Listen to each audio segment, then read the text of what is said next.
মানে এখান আর পানিটা এত ঠান্ডা, এত কুল, তো সুবহানাল্লাহ জায়গা এটা। মানে আমার কাছে মনে হচ্ছিল আমি এখানে আরও লম্বা সময় বেশ পানিতে বসে থাকলেই মনে হয় ভালো লাগতো। বাট স্টিল যেহেতু রাত হয়ে যাচ্ছিলো, আমরা আবার এখান থেকে ব্যাক করলাম। বোটে এসে একটু ফ্রেশন আপ হয়ে আবার আমরা রওনা দিলাম নীলাদ্রি লেক ঘুরতে। বাট প্রবলেম হচ্ছে যে নীলাদ্রি লেক যেতে যেতে আমাদের একটু সন্ধ্যা হয়ে যায়। সো নীলাদ্রি লেকের একদম পিওর বিউটি আমরা ব্রাইট লাইটে দেখতে পারিনি। রাত্রেবেলা গিয়ে আমাদেরকে দেখতে হয়েছিল, বাট স্টিল ইটস ওকে। শেষ পর্যন্ত আমরা নীলাদ্রি লেকে ঢুকি, আমরা সিঁড়ি দিয়ে উপরে উঠি, উপরে উঠে উপর থেকে ভিউ দেখে আবার নিচে নামি। নিচে নেমে দেখি এত সুন্দর পানি, এত সুন্দর ভিউজ। যদি দিনের বেলা আসতে পারতাম তাহলে আমি এখানে হয়তো আরও 100-200টা পিকচার তুলে ফেলতাম। বাট অনেক সুন্দর জায়গা, অনেক সুন্দর জায়গা। রাত্রেবেলাও এটার বিউটি অ্যামেজিং ছিল, বিউটিফুল ছিল।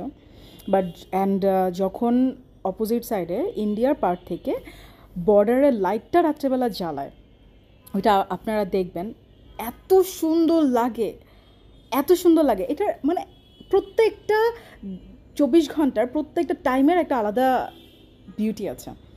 অ্যান্ড এখানে আপনারা দেখতে পাচ্ছেন যে এটা ইন্ডিয়ার সাইডের লাইটটা যখন জ্বালানো হয়েছে তখনকার ভিউ খুবই সুন্দর। সন্ধ্যার নাস্তা দেওয়া হলো নুডলস আর চা। ডিনারে ছিল ভাত, হাঁসের মাংস, ভাজি, ইলিশ মাছের ভর্তা আর সালাদ। তারপরে ফাইনালি সবাই টায়ার্ড হয়ে ঘুমিয়ে যাই। ফার্স্ট ডে শেষ। সেকেন্ড ডেতে সকাল 7টার সময় সবাইকে ঘুম থেকে উঠিয়ে দেওয়া হলো। সকালে ঘুম থেকে উঠে আমরা একটু ফ্রেশ হয়ে চা বিস্কিট খেয়ে আমরা শিমুল বাগান যাওয়ার জন্য বের হয়ে গেলাম। শিমুল বাগান বেসিক্যালি একদম ফুল গ্রিনারি, সেখানে কোনো ফুল ছিল না এখন।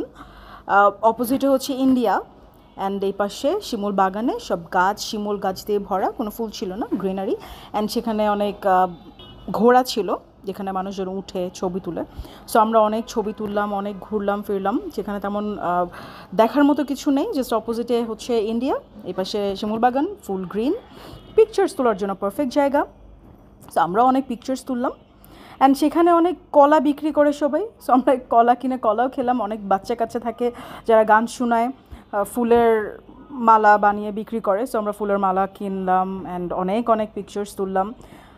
আসলে ছবি তুলে বা ভিডিও করে কোনো কিছু ক্যাপচার করা যায় না, সেটা দেখে যে শান্তি লাগছিল সেটাই হচ্ছে সবচেয়ে বড় পাওয়া।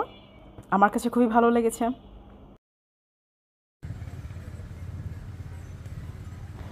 অনেক ছবি টবি তুলে আমরা ফাইনালি আবার ব্যাক করে ফেললাম বোটে ব্যাক করে আমাদের জন্য ব্রেকফাস্ট রেডি ছিল। আমরা সবাই ছাদে চলে গেলাম ব্রেকফাস্ট